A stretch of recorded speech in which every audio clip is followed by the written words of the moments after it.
screen is a mini retrospective of 70 pieces of my work. We selected those 17 pieces. Most of them are representational, and it's still life, portraits, and also mixed media on wooden paper. We'll start with those two paintings, and they were done in different times. Actually, the one on the left is Dream Me. It was done in 2017, and it was my first still life Lily painting. And the one on the right, and the blue skies, is the last one I did right before we were isolated because of the COVID. And I find both of them, even though they were done in different times with different feeling, both of them are talking about this open, especially the one on the right and the blue skies.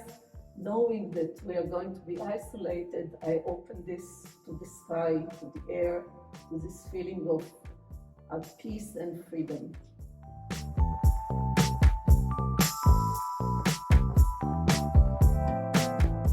Because lilies are not only a symbol for a long time of innocence, purity, happiness, and femininity, it's also, it was used as a design, as a symbol of noble houses, kings and noble families.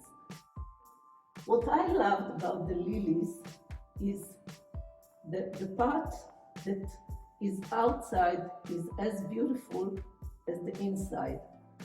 For a long time I was painting them from the outside, and then slowly I opened them and showed part of the inside of them.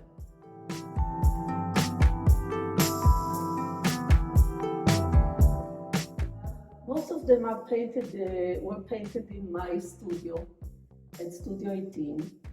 It's a tiny studio, and relatively to the size of the paintings, it looks small, but still I did it. Also because I love painting in big. So despite the fact that I have such a small studio, I still felt like doing it big. It gives the flower additional power and impact.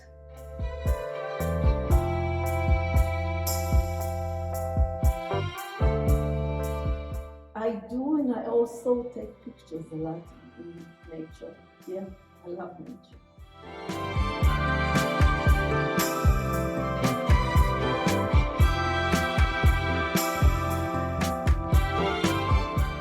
So, Ernsi is the girl I met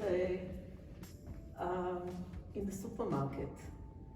She worked there, and when I got to the cashier, she was standing there, and I was so impressed by her presence. It's not only the beauty, she has incredible presence. She was different from what was around her, and I couldn't take my eyes off her. And at that moment I knew I had to paint her.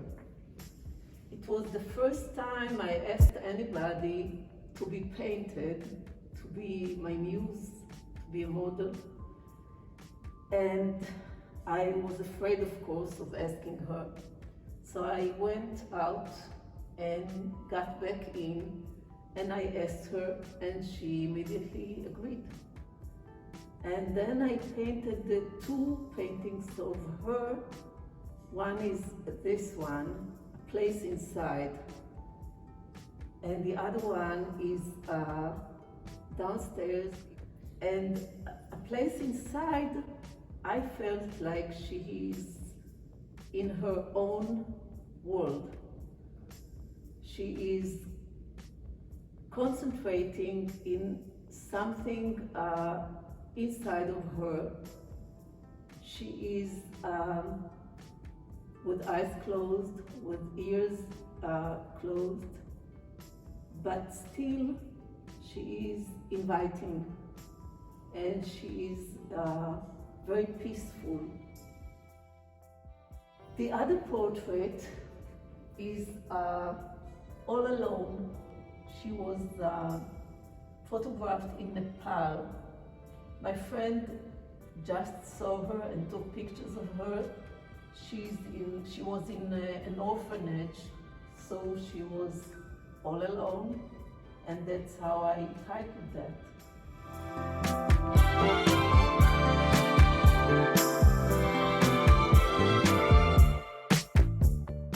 But it's about being struck by some feeling.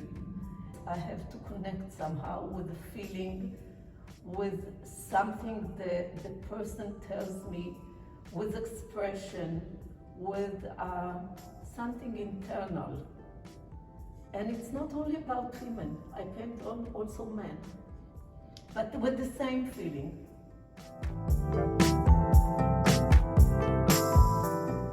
The technique I use for those boxes is transfer technique, which is a technique I teach also in workshops. The transfer technique is not a perfect technique. It has some imperfections. And I think memories, like the technique itself,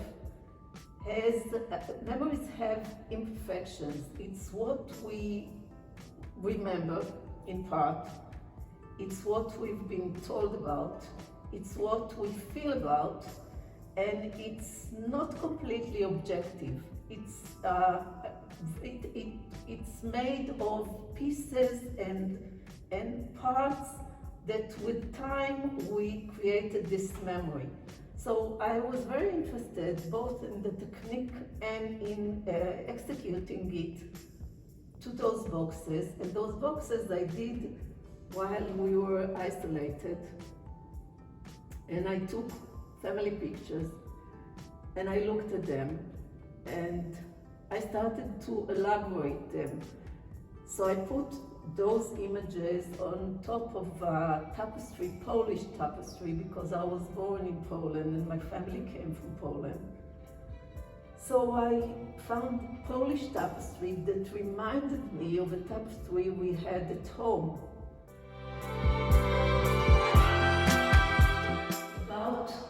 Mostly about different moods for the chandelier.